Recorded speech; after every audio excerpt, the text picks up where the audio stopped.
我是冰冰，甘柚主理人。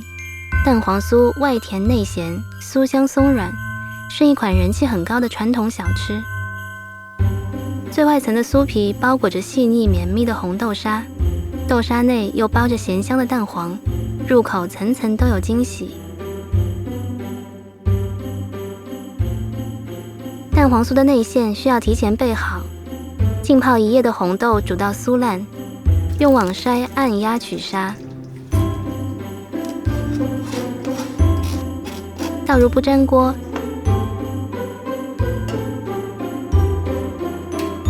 加猪油、糖，翻炒到绵密的不流动状态，冷却备用。咸蛋黄刷上黄酒，放入烤箱，160度烤10分钟，冷却备用。中筋面粉加水、猪油、麦芽糖，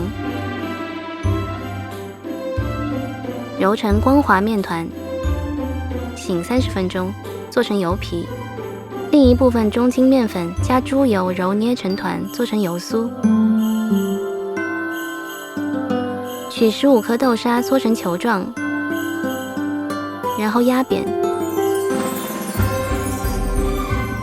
将咸蛋黄包入后搓圆。接下来就可以包蛋黄酥了。油皮和油酥等分成6个小剂子，将油酥包入油皮中，就成了酥皮面团。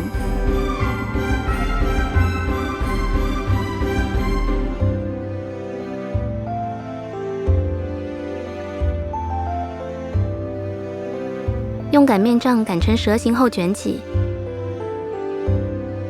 再重复操作一次。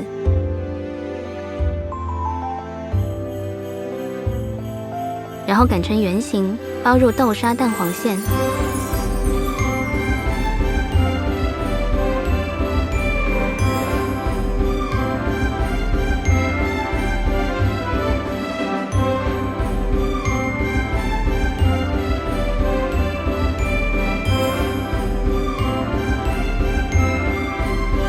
底部收口处蘸少许蛋清，放在油纸上。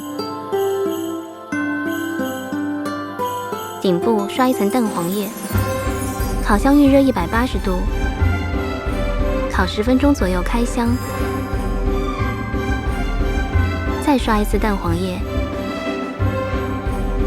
点上黑芝麻，继续烤15分钟出炉。